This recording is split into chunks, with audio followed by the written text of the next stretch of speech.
কৃষ্ণ। আজি মই আপোনালোকৰ ওচৰত এটি সুন্দৰ আধ্যাত্মিক কাহিনী উপস্থাপন কৰিবলৈ ওলাইছোঁ, যিটো কাহিনীৰ দ্বাৰা আপোনাৰ সকলেও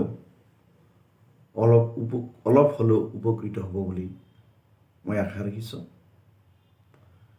আৰু লগতে অসমীয়া নৱবৰ্ষৰ অলপ জনালোঁ আৰু ৰঙালী বিহুৰ শুভেচ্ছা জনালোঁ। আজি উপস্থাপন কৰিবলৈ ওলোৱা কাহিনীটো হৈছে, আধ্যাত্মিক কাহিনীটো হ'ল ভগৱন্তৰ গুৰু দক্ষিণ। যিজন প্ৰভু ভগৱন্ত কৃষ্ণই সমস্ত জগতৰে আধাৰ, যিজনৰ কৃপাত আমি পৃথিৱীলৈ আহিছোঁ, আমি সুন্দৰৰূপে আমি চলি আছোঁ, আৰু যিজনৰ কৃপাত এদিন আমি গতি কৰিম, সেইজন প্ৰভু ভগৱন্ত কৃষ্ণ ভকত বৈষ্ণৱক ৰক্ষাৰ অৰ্থে, সাধু সন্তক ৰক্ষাৰ অৰ্থে, ধৰ্ম সংস্থাপনৰ অৰ্থে তথা অধৰ্মী আৰু দুষ্টক দমনৰ অৰ্থে দাপৰ যুগত দৈৱকীৰ গৰ্ভত মনুষ্য অৱতাৰ ধাৰণ কৰিছিল। সৰুকালতে প্ৰভু ভগৱন্ত কৃষ্ণই সান্দীপনী মুনিৰ গুৰুকুলত শিক্ষা লাভ কৰিবলৈ গৈছিল,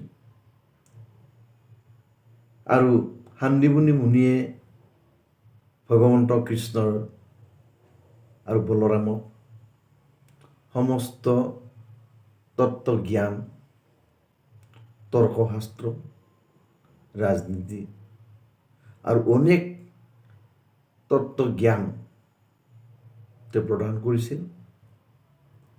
আৰু সমস্ত জ্ঞান প্ৰাপ্ত হোৱাৰ পিছতে,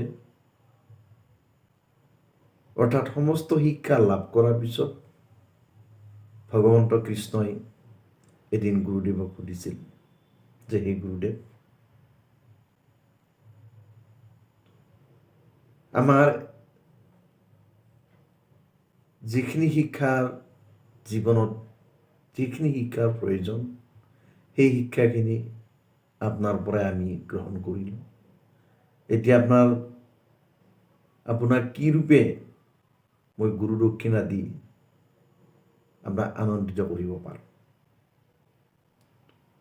তেতিয়া সান্দীপনী মুনিয়ে ভগৱন্ত কৃষ্ণৰ অদ্ভুত প্ৰশ্ন আচৰিত হ'ল আৰু ক'লে যে, মই নিজৰ ভাৰ্যাৰ সৈতে আলোচনা কৰিহে তোমাক গুৰু দক্ষিণাৰ কথাটো অৱগত কৰিম। সেয়ে সান্দীপনী মুনিৰ ভাৰ্যাই নিজৰ হেৰুৱা পুত্ৰৰ দুখত কান্দি আছিল। গতিকে সেই হেৰুৱা পুত্ৰক যদি ভগৱন্ত কৃষ্ণই আনি দিব পাৰে, তেতিয়া তেওঁলোকৰ বাবে কৃষ্ণৰ বাবে সেইটোৱে হ'ব গুৰু দক্ষিণা। এই কথাখিনি গুৰুদেৱে ভগৱন্ত কৃষ্ণৰ আগত অৱগত কৰিলে। তেতিয়া ভগৱন্ত কৃষ্ণই ক'লে যে, হে গুৰুদেৱ, আপুনি আমাক পুত্ৰৱতে শিক্ষাদান কৰিছে, গতিকে আপোনাৰ ঋণ পৰিশোধ কৰাটো আমাৰ কৰ্তব্য। সেয়ে ভগৱন্ত কৃষ্ণ আৰু বলৰাম গুৰুদেৱৰ মৃত পুত্ৰক আনাৰ বাবে জমপুৰীলৈ গ'ল। জমপুৰীত উপস্থিত হৈয়ে ভগৱন্ত কৃষ্ণই তেওঁৰ পাঞ্চজন্য শংখ ধ্বনি দিলে, যি ধ্বনিৰ আকাশ পাতাল স্বৰ্গ সকলো পিনে বিয়পি গ'ল। আৰু সেই ধ্বনিৰ শব্দত যমৰজাৰ সিংহাসনো কঁপিবলৈ ধৰিলে। তেতিয়া যমৰাজে ভাবিলে যে নিশ্চয় স্বয়ং দেৱহৰি জমপুৰীলৈ আহিছে। সেয়ে তেওঁ সিংহাসনৰ পৰা উঠি আহি বাহিৰত ভগৱন্ত কৃষ্ণক দেখি তেওঁৰ চৰণত দণ্ডৱতে বহি প্ৰণাম জনালে। তাৰপিছত তেওঁৰ চৰণ ধুৱাই দি সেই চৰণৰ পানীৰে অৰ্থাৎ পাদ্য অৰ্ঘ্য তেওঁৰ শিৰত গ্ৰহণ কৰিলে আৰু ভগৱন্ত কৃষ্ণক সুধিলে যে হে প্ৰভু, মই তোমাক কিদৰে সেৱা আগবঢ়াব পাৰোঁ? তেতিয়া ভগৱন্তই ক'লে যে হে যমৰাজ, তুমি মোৰ গুৰুদেৱৰ মৃত পুত্ৰক আনি ইয়াত ৰাখিছা, সেই মৃত পুত্ৰক ঘূৰাই দিয়া। তেতিয়া যমৰাজে ক'লে যে মৃত পুত্ৰৰ ইয়াত জীৱাত্মাটোহে আছে। তেতিয়া ভগৱন্ত কৃষ্ণই সেই জীৱাত্মাটোকে ঘূৰাই দিবলৈ ক'লে। জীৱাত্মা হাতত লৈ ভগৱন্ত কৃষ্ণই এইটো শিশুৰ আকৃতি ধাৰণ কৰাই দিলে আৰু সেই শিশুটো আনি গুৰুদেৱ শান্তিবুনি মুনিৰ হাতত অৰ্পণ কৰিলে। নিজৰ মৃত পুত্ৰক পাই গুৰুদেৱ আৰু তেওঁৰ ধৰ্মপত্নীয়ে মনত খুব আনন্দিত হ'ল।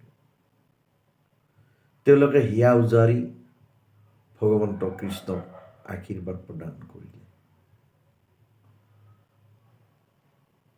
আৰু ক'লে যে তুমি গোটেই জগতৰ কল্যাণকাৰী, তোমাৰ চৰণত যদি সেৱা আগবঢ়াই যাব পাৰে তেতিয়াহ'লে সমস্ত মনুষ্যই নিজৰ জীৱন সাৰ্থক কৰিব পাৰে।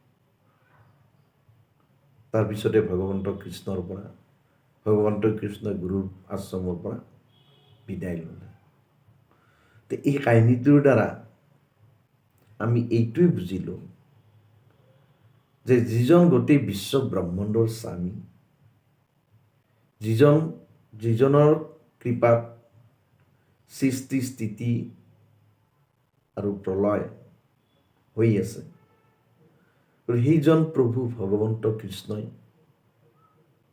মনুষ্য অৱতাৰ লৈ তেওঁ গুৰুৰ আশ্ৰমত গ'ল আৰু শিক্ষা লাভ কৰিছিল।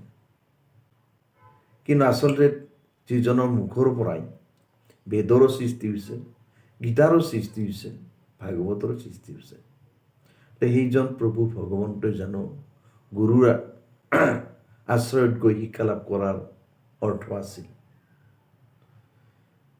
ভগৱন্ত কৃষ্ণ যিহেতু মনুষ্য অৱতাৰ ধাৰণ কৰিছে, মনুষ্যক সেই সৰু কালৰ পৰাই কি ৰূপে কেনেদৰে তেওঁক গঢ় দিব লাগে, কেনেদৰে জীৱনটো আগুৱাই নিব লাগে, সেই সকলোবোৰ শিক্ষা মনুষ্যক এই কাহিনীটোৰ দ্বাৰাই দি দিলে। যে এই কাহিনীটোৰ দ্বাৰাই জৰিয়তে আপোনালোকে অলপ হ'লেও উপকৃত হ'ব বুলি মই আশা কৰিছোঁ। শেষত প্ৰভু ভগৱন্তৰ শ্ৰীচৰণত কামনা কৰিছোঁ, প্ৰভু ভগৱন্ত সকলোকে ভালে কুশলে ৰাখক আৰু সমস্তকে জ্ঞান দিয়ক, যাতে কলিত যুগত সমস্ত মানুহেই সেইজন প্ৰভু ভগৱন্তৰ শ্ৰীচৰণত সেৱা আগবঢ়াই তেওঁৰ নিয়ম নীতি অনুসৰণ কৰি যদি আগবাঢ়ি যাব পাৰে তথা তেওঁৰ কৰ্মই কৰি যাব পাৰে, তেতিয়াহ'লে মনুষ্য জীৱন নিশ্চয় সফল হ'ব।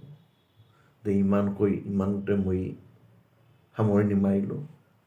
শেষত প্ৰভু ভগৱন্ত সকলোকে ভালে কুশলে ৰাখক, তাৰে কামনা কৰিলোঁ। কৃষ্ণ কৃষ্ণ।